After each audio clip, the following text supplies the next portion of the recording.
கோபிநாத் ஜானகியை காதலிக்கிறார். அவர்கள் காசியில் திருமணம் செய்து கொள்கிறார்கள். இந்த திருமணத்தை கோபிநாத்தின் தாயார் ஏற்கவில்லை. தம்பதியினர் பிரிகிறார்கள். ஜானகி கர்ப்பமாக இருக்கிறார். ஜானகியை இரண்டாவது முறையாக திருமணம் செய்ய யாரும் வரமாட்டார்கள் என்பதை உணர்ந்த ஜானகியின் தந்தை அவளை மேலே படிக்க வைக்கிறார்.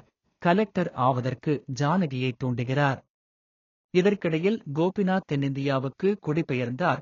அங்கு அவருக்கு நடந்த முந்தைய திருமணத்தை மறைத்து ஜெயாவை கோபிநாத்க்கு திருமணம் முடித்து வைக்கிறார்கள் கோபிநாத் குடும்பத்தார்.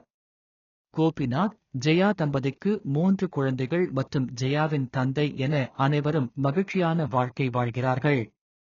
கோபிநாத் ஒரு கலெக்டர் அலுவலகத்தில் எழுத்தராக பணிபுரிகிறார். அலுவலகத்திற்கு ஒரு புதிய கலெக்டர் வருகிறார். அது கோபிநாத் முன்னாள் காதலி ஜானகி என்று தெரிய வருகிறது. இருவருக்கும் இடையே சில சலசலப்புகள் நடக்கிறது. கோபிநாத் வேலையில் சில தவறுகள் செய்ய ஜானகி கோபிநாத்தை பணி நீக்கம் செய்யும் நிலை வரை செல்ல, அதே சமயம் ஜானகியின் அலுவலகத்தில் பணிபுரியும் ஊழியர்களில் ஒருவரான பாபு, ஜானகிக்கும் கோபிநாத்துக்கும் இடையே ஒரு காதல் உறவு இருப்பதாக ஒரு வதந்தியை பரப்புகிறார்.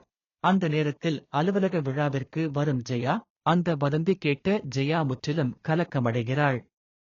கோபிநாத்துக்கும் ஜானகிக்கும் இடையே ஒரு காதல் உறவு இருப்பதாக ஜெயாவும் கண்டுபிடிக்கிறாள்.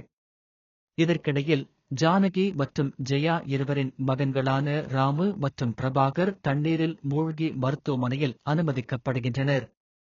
ஆனால் ராமு மருத்துவமனையில் இறந்துவிட பிரபாகர் உயிர் பிழைக்கிறார். எப்படியோ ஜெயாவிற்கு தன் கணவனின் முன்னாள் மனைவி ஜானகியை பிரிந்த கதை கேட்டு ஜெயா ஜானகியை தனது சகோதரியாக ஏற்றுக்கொள்கிறார். ராமுவை இழந்த ஜானகிக்கு ஜெயா தனது மகனை ஜானகிக்கு கொடுத்துவிடுகிறார்.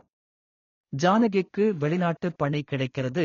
ஜானகியும் பிரபாகரும் வெளிநாடு செல்கின்றனர். கோபிநாத், ஜெயா தம்பதிகள் கை அசைத்து வழி அனுப்ப படம் முடிகிறது.